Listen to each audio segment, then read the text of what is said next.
يلا بسم الله مع تمرين القلم. احنا هنا يا جماعة، احنا هنا بنقول التمرين ده او الفقرة دي الهدف منها ان احنا بنعمل صعوبة على كل واحد فيكم.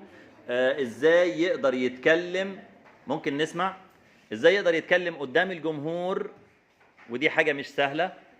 وكمان يرتجل حاجة معينة هو بيتكلم فيها لأول مرة، وكمان ان يبقى فيه ألم في بقه وهو بيتكلم. الألم ده بيمثل صعوبة معينة، بس لما نقدر نتكلم والألم في بقنا ده بيخلي الجهاز النطقي أقوى ولساننا أقوى، وبالتالي نقدر ننزل لمنطقة القرار ونقدر نتكلم بقوة وفترات طويلة بعد كده من غير ما نتعب.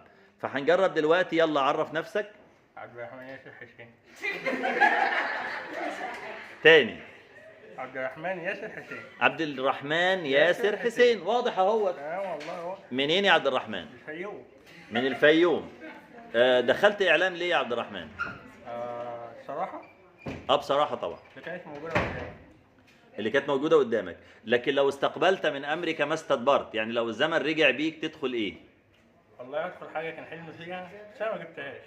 اللي هي؟ انا شايف عالم. طيب خلاص. ايه اكبر هدف ما زال عندك لسه ما حققتوش ونفسك تحققه؟ بص احنا المفروض بقى نرضى بالواقع وكده. فبقى اعلامي كبير ان شاء الله. يعني برضه حلم جاي من الواقع. اكيد. طيب ايه امكانياتك اللي ممكن تكون بتؤهلك لانك تبقى اعلامي ناجح؟ امكانياتي ان انا واقف هنا. ان انت ايه؟ واقف هنا. وبعدين انا حاجه تاني برضو، يعني انا شاطر في التجاره قوي. طيب انا عجبني اجابه ان انا واقف هنا، يعني عنده الثقه في نفسه يا جماعه، وعنده التحدي ومواجهه الجمهور اللي خلوه يقدر يقف هنا. تحيه كبيره لعبد الرحمن، ممتاز. اشكرك.